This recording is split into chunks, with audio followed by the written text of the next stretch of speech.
예레미야 애가를 읽으며 진행하고 있는 우리 사순절 깊은 묵상 시간입니다. 오늘은 벌써 22번째 날인데요. 예레미야 애가 3장 28, 29, 30절 석절 말씀을 묵상하려고 합니다. 먼저 말씀 읽겠습니다. 혼자 앉아서 잠잠할 것은 주께서 그것을 그에게 메우셨음이라. 그대의 입을 땅의 티끌에 댈지어다. 혹시 소망이 있을지로다. 자기를 치는 자에게 뺨을 돌려대어 치욕으로 배불릴지어다. 오늘 석절 말씀을 눈으로 또 마음으로 읽어보시면서 먼저 개인 묵상하는 시간을 갖겠습니다.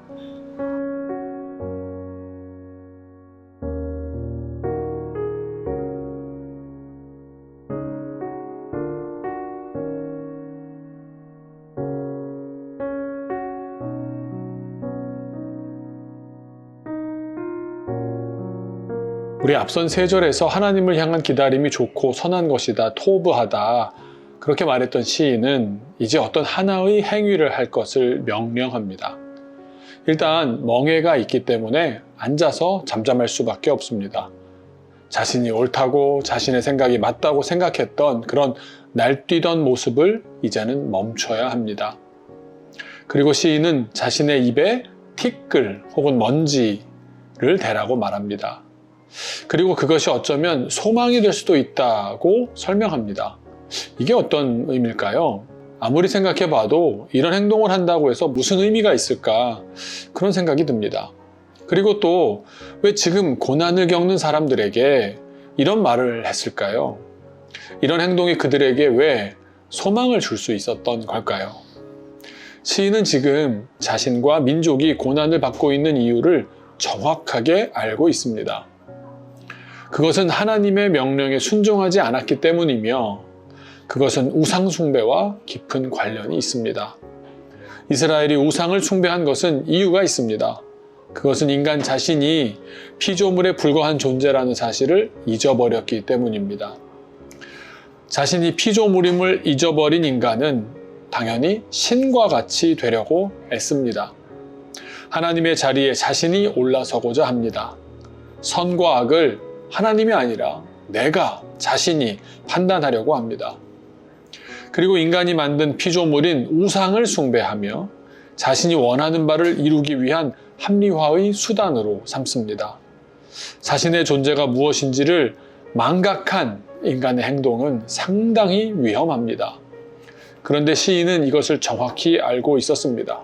그래서 제시하는 것이 티끌 혹은 먼지에 입을 대는 것입니다. 티끌이나 먼지를 자신의 입에 대면 깨닫는 것이 있을 거라고 시인은 기대하고 있습니다.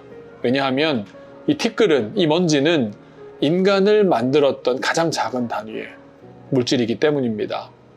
창세기 2장 7절에 나오는 이 흙과 오늘 본문에 나오는 티끌은 둘 다 같은 단어 아파르입니다. 그것을 자신의 입에 가까이 댈 때 인간은 자신의 존재를 정확히 인식하게 되고 그제서야 자신이 그저 피조물에 불과한 존재임을 깨닫게 됩니다.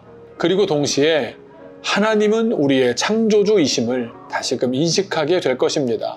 그걸 알아야 인간에게 소망이 있습니다.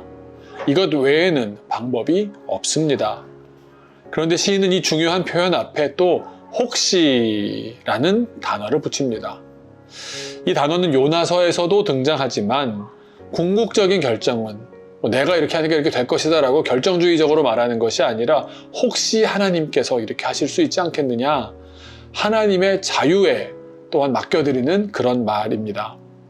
시인은 티끌 혹은 먼지를 통해 자신이 피조물일 뿐임을 깨닫게 되고 최선을 다해 회개하겠지만 결국 용서의 영역은 하나님께서 주실 수도 있고 안 주실 수도 있고 하나님께 있다는 것을 강조하는 표현입니다. 용서는 하나님의 영역입니다. 그러기에 회개 후에 용서가 자동적으로 따라온다는 신앙은 아주 자기중심적이고 상당히 위험한 신앙일 수도 있습니다. 오늘 말씀 석절을 놓고 적용하기 위한 도움을 받도록 하겠습니다. 고난을 이기는 방법에는 여러 가지가 있습니다. 성경에서 말하는 여러 방법 중에 중요한 것 하나는 내 존재를 바로 아는 것입니다. 거기서부터 시작하기를 원합니다. 우리의 존재는 티끌로부터 왔다는 사실을 기억해야 합니다. 인간은 그 사실을 잊어버리면서부터 죄를 짓기 시작하기 때문입니다. 다 같이 공동 기도로 오늘의 묵상을 마무리하겠습니다. 주님, 우리의 존재는 티끌에서 만들어졌음을 기억하고 언제나 겸손히 살아가게 하옵소서.